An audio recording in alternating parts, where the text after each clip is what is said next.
আর আমি শ্রাবণী। রোজকার মতো আজও আমি এসে গেছি আমার গল্পের আসর চ্যানেলে তোমাদের একটা গল্প শোনাতে। আজকে আমি তোমাদের উপেন্দ্রকিশোর রায়চৌধুরী মহাশয়ের লেখা একটি ছোট গল্প, যার নাম ঠাকুরদা, এটি শোনাবার চেষ্টা করব।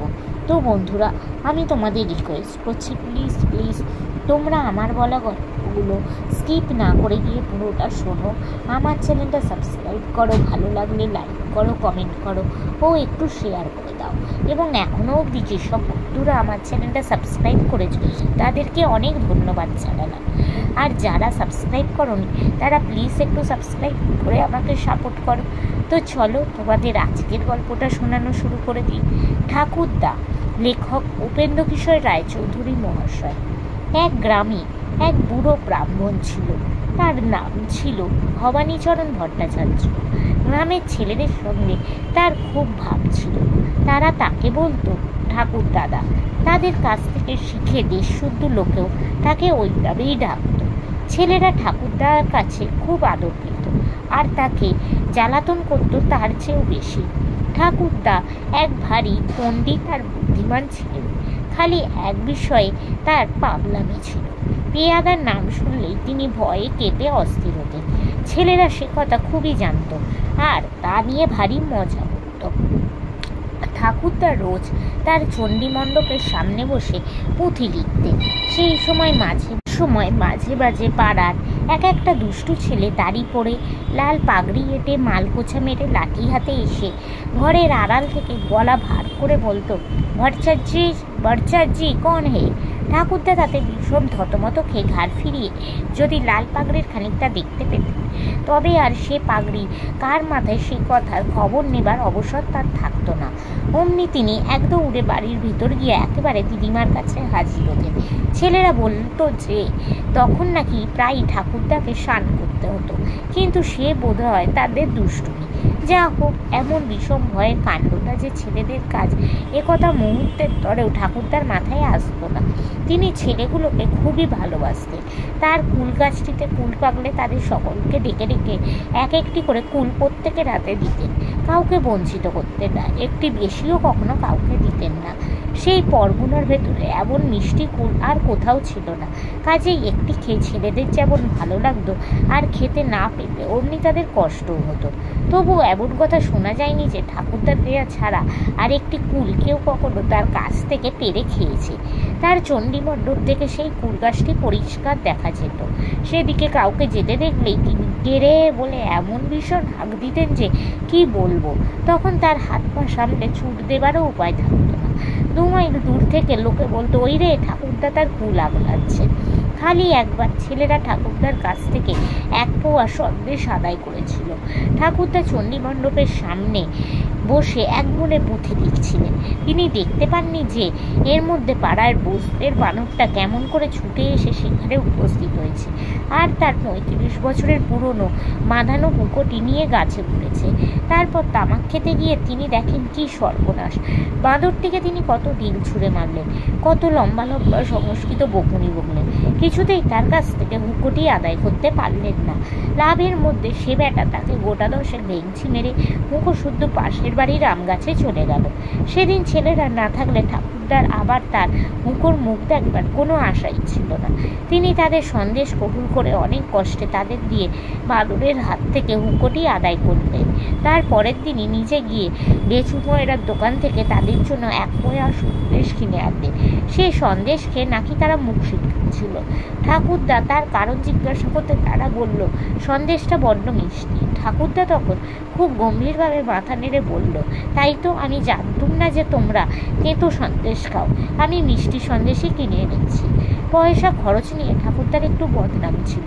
ওই যে হুঁকোর খাতিরে ছেলেদের 1 পোয়া সন্দেশ তুলে খাইয়েছিলেন, তাছাড়া তার আর জীবনে তিনি কখনো কাউকে কিছু কিনে খাওয়াননি।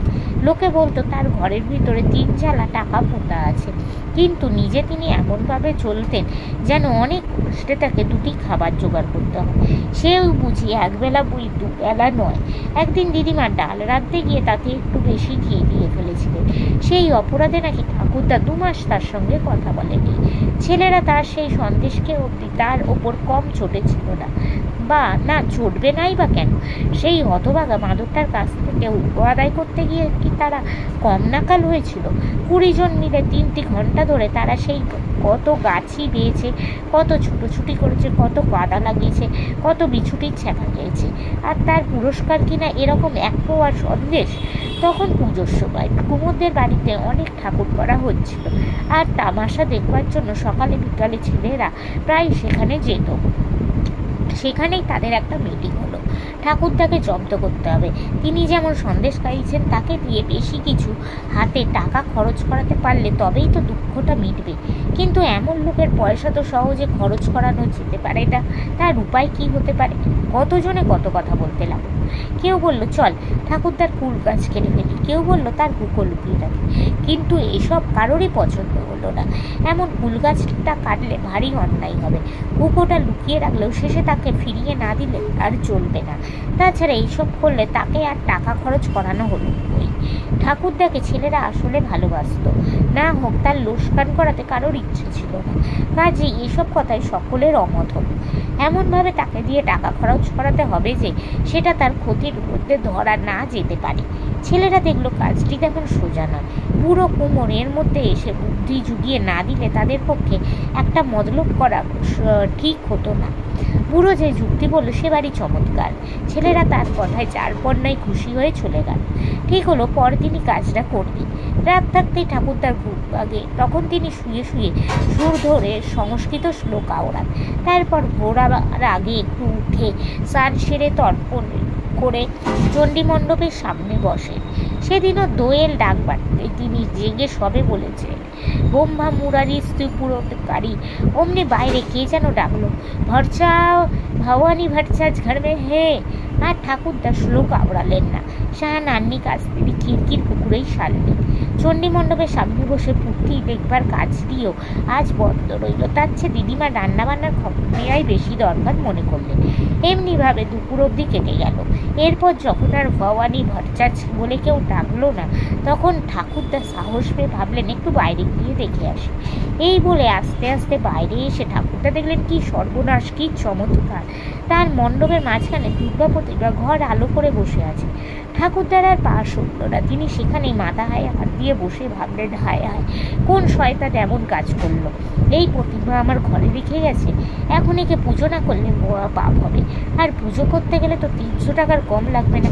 বাবা গো, আমি কোথাও পাবো? যাই হোক, ঠাকুরদা কৃপণ হলেও অতি ধার্মিক আর পণ্ডিত লোক ছিলেন। তিনি তখনই ভাবলেন, আর দুঃখ করে কি হবে? ঘরে টাকা রেখেও আমি সেবায় হেলা করেছিলাম তার, তাই দেবতা আমায় শিক্ষা দিয়েছেন। ভালোই হোক, এখন থেকে আমি ফি বছর দুর্গা পুজো করবো। ততক্ষণে ছেলেদের দুটি একটি করে প্রাণপণে হাসি চাপতে চাপতে উপস্থিত হয়েছে।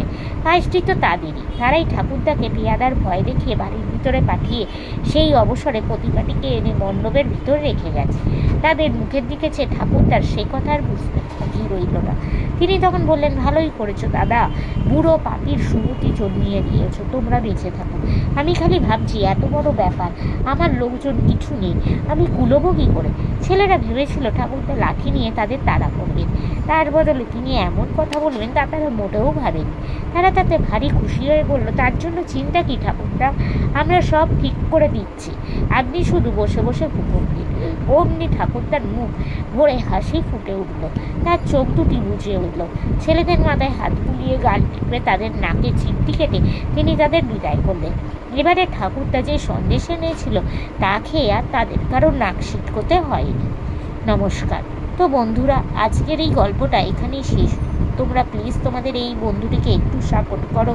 আমি একজন শারীরিক প্রতিবন্ধী। নিজের প্রতিবন্ধকতাকে দূরে সরিয়ে নিজের পরিচয় তৈরি করার লক্ষ্যে তোমাদের এই গল্প শোনানোর কাজটা শুরু করছি।